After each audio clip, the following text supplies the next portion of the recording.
Welcome back to the Morning Blend. Our next guest lost her husband of 39 years and her trust in God all at the same time. Then Becky Cooper began to overhear conversations in her head between her late husband Charles and God, and they were almost always about her. Then she decided to write these stories down, and her book is called Hey God, Yes Charles.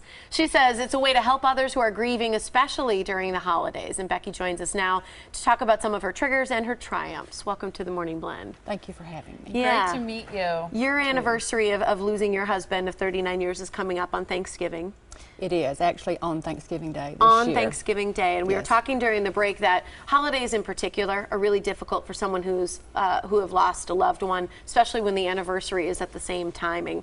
So you started writing down these conversations and they began helping others, but let's kind of back up, and once you lost your husband, how did this happen that you started hearing conversations, and what were they like? I think that the shock and the pain when Charles first died was so overwhelming, and then couple that with the anger that I felt toward God on one hand. On the other, it's no surprise, I guess, that they didn't just leave me hanging. And so pretty quickly I began to sort of overhear these conversations in my head, and because they had something to do with what I was doing, they were helpful and insightful, and I just began to scribble them down. I think it's wonderful that you wrote them down, because if you trust your memory to things like that, it's probably always going to fail you, especially during when you're grieving, which I think is a very exhausting process for people to go through. But just for clarification purposes, are these things that you actually heard in your head that you think were delivered to you, or can you explain maybe the technicality of how you were hearing these things? I think there is a technicality there. The conversations were not a burning bush where I feel the presence in the room. There is a conversation in the book where that happened to me after Charles died, so I know the difference.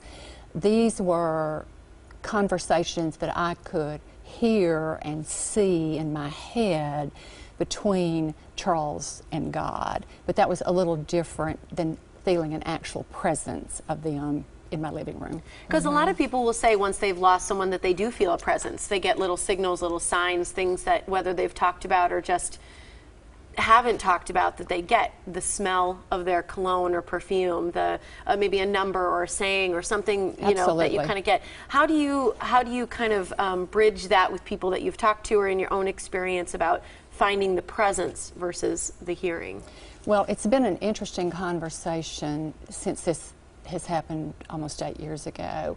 And what I've found is at first, when you're discussing it with folks, you sort of circle around it just a little bit to see, you know, if that's an okay conversation Test to have. those waters. Absolutely. But over time, I've found that it's actually happened to a lot of people in a lot of different ways. What kinds of things are you comfortable sharing? What did they say? What was the conversation? Can you give us an example? I can. For comparison, for me, I felt Charles walk into the bedroom and check on me a few hours after he died.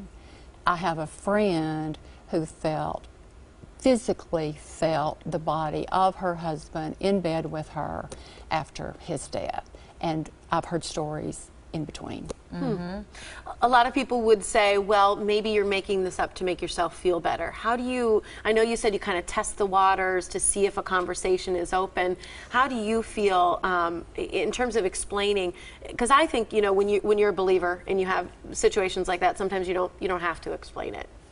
Well, I think that first, it doesn't matter, because you are trying to cope and you're trying to recover, and if that helps you, so be it. But I also think that there are too many people who are telling similar stories without being in the same room with each other to ignore completely. Yeah. And so it's comforting. It was comforting to you. Absolutely. I think it's wonderful that you wrote this book and that you shared it with other people as a way to help others who went through the same pain that you did. And by the way, the pictures of you and your husband, he looks adorable. Thank you. He was a pistol. Yeah. Oh, yeah.